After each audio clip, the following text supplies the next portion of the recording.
Selamat datang kembali ke Rumah Resiliensi Indonesia. Mohon izin saya akan membuka masker. Silakan dibuka, Pak.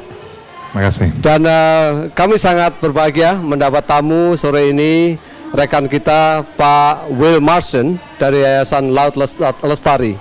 Selamat datang, Pak Will. Terima kasih. Selamat siang. Dan di dalam Rumah Resiliensi Indonesia, kita ingin mendengarkan apa yang dilakukan oleh Pak Will dan dalam kaitannya dengan penanggulangan bencana. Pak Will, kalau boleh memperkenalkan apa yang dilakukan oleh Pak Will dengan Yayasan Laut Lestari. Terima kasih banyak. Terus terang tidak banyak yang saya lakukan dan selalu merasa bahwa lebih banyak harus dilakukan. Tapi mungkin saya masuk di dunia bencana pada waktu tsunami di Aceh. Selama beberapa tahun bantu di sana.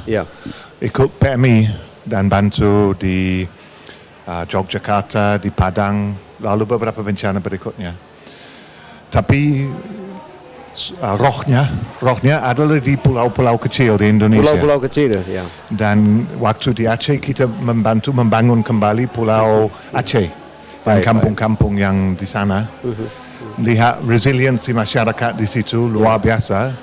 Tapi sekarang sepertinya seperti kereta, mereka dilewati oleh situasi perubahan iklim.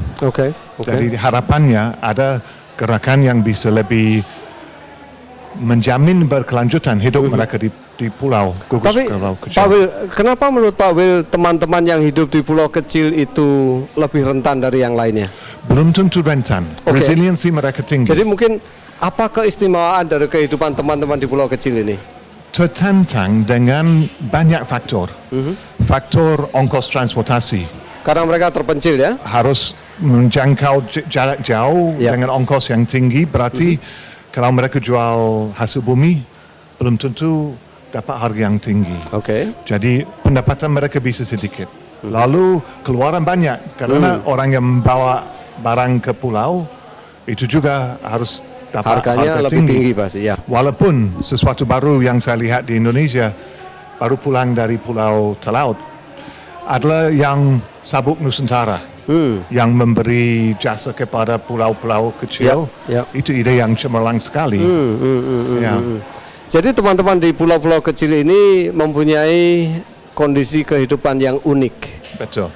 Menurut pandangan Pak Will, dalam kaitannya dengan penanggulangan bencana, apa yang membedakan mereka dari teman-teman yang hidup di kontinen, yang di pulau yang besar? Kadang-kadang mereka tidak ada bukit untuk lari naik. Itu salah satu. Jadi kalau di tanah biasa ada tsunami, mereka bisa naik ke bukit, tapi di pulau kecil kadang-kadang tidak ada bukit. Belum tentu, karena bisa rata dan agak rendah. Nah, itu satu. Yang kedua, setelah bencana, pulaunya tidak akan pertama yang diperhatikan oleh pihak dari ibu kota provinsi atau dari pusat atau dari kabupaten. Jadi mereka harus lebih siap siaga dan lebih mandiri dalam tangkap darurat pertama. Saya coba memahami. Karena mereka tinggal di pulau kecil, penduduknya sedikit, pemasukan daerahnya juga sedikit, jumlah suara untuk pemilu juga sedikit. Betul. Kadang-kadang mereka tidak menarik untuk menjadi objek proyek pemerintah. Apakah seperti itu kenyataannya? Itu bisa jadi, tapi juga harus memperhatikan bahwa dengan proyek, dana untuk menjalankan proyek itu mahal. Bayangkan harus pikul barang dari jauh, ongkosnya tinggi. Membawa semen itu harganya bisa 3-4 kali lipat, Pak, ya? Bahan bakar pun bisa 3 kali lipat. Nah, begitu. Jadi menurut Pak Will, dalam kaitannya dengan pengurangan risiko bencana, apakah ada tindakan-tindakan atau pertimbangan khusus untuk teman-teman di pulau-pulau kecil ini yang berbeda dengan di pulau besar? Harus seperti apa, Pak Will? Kalau menurut saya, kita harus membangun di atas kemampuan mereka sendiri dan minat mereka sendiri. Mereka sudah memutus untuk tinggal di pulau terpencil dengan alasan keluarga, sejarah, budaya, ada keakraban.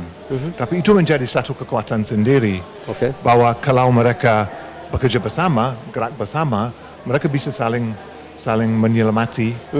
Nah, tetapi kadang-kadang karena kompetisi untuk yang lain, mereka belum ada waktu untuk ke sana. Tapi dengan pemuda-pemudi yang ada di pulau, mereka berpotensi mungkin sudah lulus kuliah, sekarang peluang kerja sudah agak tertekan di Indonesia kan. Jadi mungkin mereka tinggal di pulau, tinggal di Kerak. Nah, itu kembalikan ke sejarah di PMI. Kebanyakan relawan PMI adalah pemuda-pemudi yang hanya mau membantu.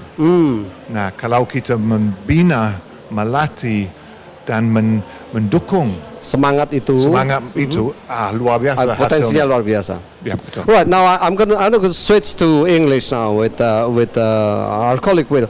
Now, Will, in terms of the climate change, people say that some of the islands will disappear or will drown. Is this just a hype, or is it? You're expert on the small islands. What do you say about this thing?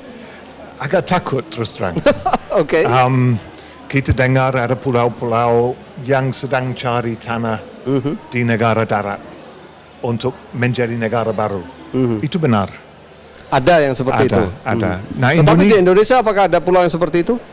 Akan ada pulau yang hilang, baik. Tetapi untungnya dari 17.000 pulau itu ada banyak yang besar. Ya. Tapi jadi tidak perlu ke negara lain lah ya. Mungkin ke pulau tetangga mungkin ya. Nah, kalau kita lihat di Sulut, itu contoh konkretnya. Teman saya ceritakan bahwa dulu ada gunung yang bikin kampung tidak aman. Jadi mereka terpaksa pindah. Mereka buka ladang di darat Sulawesi Utara, di Minahasa. Diberi tanah oleh kampung yang ada di Minahasa. Nah, mereka ada dua pilihan sekarang. Mereka suka pancing di laut, tapi kalau mereka pulangnya ke daratan. Di daratan. Jadi mereka bisa sangat strategis untuk tidak harus tinggalkan roh sebagai orang pulau, tapi bisa ada. Tetapi mempunyai pilihan. untuk mata pencarian ya. Dan mereka pilih waktu itu meladang, waktu itu melaut. Angin kencang dari laut tidak bisa melaut, mereka pindah ke darat. Kebun. Nah, tidak semua pulau ada kesempatan seperti itu, tapi semoga dalam tahun-tahun ke depan bisa menuju ke sana. Kalau Pak Will ingin memberikan pesan khusus kepada publik Indonesia, pemerintah, civil society tentang masyarakat pulau terkecil, pulau-pulau kecil terkait dengan penanggulangan bencana, kira-kira pesannya seperti apa, Pak Will? Yang pertama, banyak yang sudah dilakukan. Jadi ucapkan terima kasih. Proyek-proyek yang sudah dilakukan di pulau, walaupun terpencil, tetapi mungkin lebih memperhatikan SDM-nya. Karena kadang-kadang di pulau tertantang dengan teknologi modern. Bagaimana kelola tenaga surya, bagaimana kelola alat komunikasi yang lebih canggih, itu tidak biasa dan tukang-tukangnya cukup untuk perbaiki TV, tidak perlu ada ke sana belakangnya. Coba saya tangkap, jadi Pak Will, untuk mengatasi masalah pulau-pulau terpencil dalam katanya dengan penanggulangan bencana, kadang-kadang solusinya memerlukan teknologi, tetapi kapasitas di pulau-pulau itu kadang-kadang tidak bisa menyerap dan menerima teknologi. Jadi yang mana yang harus diintervensi? Orangnya, SDM-nya, atau teknologinya yang direndahkan? Terima kasih ya. Jelas kedua-duanya. Kedua-duanya, Tapi teknologi tanpa kemampuan untuk kelola sia-sia. Betul. Saya pikir itu. Jadi itu tadi pesan-pesan penting dari Pak Will Marsden dari Yayasan Laut Lestari. Pak Will, terima kasih atas waktunya. Terima kasih juga, Pak. Terima kasih. Dan sampai berjumpa di wawancara berikutnya. Saya Puji Pujiono dari Rumah Resiliensi Indonesia. Terima kasih. Saya akan mengenakan masker lagi. Pak Will, terima kasih.